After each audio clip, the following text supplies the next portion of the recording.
Abituato a pescare nel torbido, ma nell'olio, diciamo, fino a questo momento avevi trattato qualcosa o meno?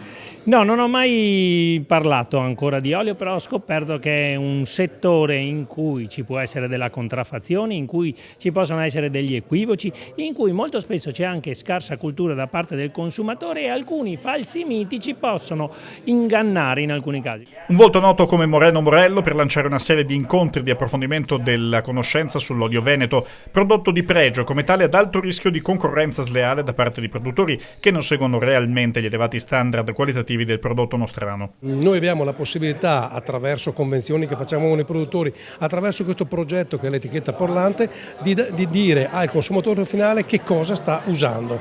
Allora, questa è una battaglia che vinciamo se vista da più parti, tutelando il consumatore e tutelando anche l'impresa. I produttori triveneti di olio affiliati all'AIPO vengono seguiti dall'associazione dalla raccolta delle olive alla produzione. Noi stiamo tentando di portare avanti un progetto con la Regione Veneto per recuperare questi oliveti, magari di trovare il modo di intervenire direttamente proprio perché diventino produttivi e quindi abbiamo un prodotto di alta qualità, abbiamo un ambiente sano, salubre e da presentare ai nostri turisti. Tanta cura per mantenere elevata la massima qualità di un prodotto tipico e ben riconoscibile per i suoi caratteri marcati, facilmente noti al palato. Un olio costoso rispetto magari a quello che troviamo nei discount e costa €1,50. Chiediamoci perché.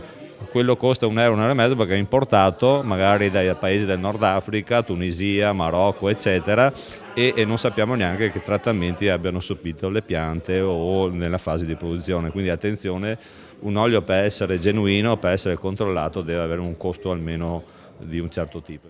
Per conoscere meglio quest'olio veneto, Federconsumatori Coldiretti organizzano fra marzo e maggio 7 incontri, uno per ogni provincia veneta. Spiegazione teorica, assaggi e abbinamenti verranno condensati in lezioni di 3 ore. Potranno partecipare tutti i cittadini consumatori dai 25 ai 65 anni.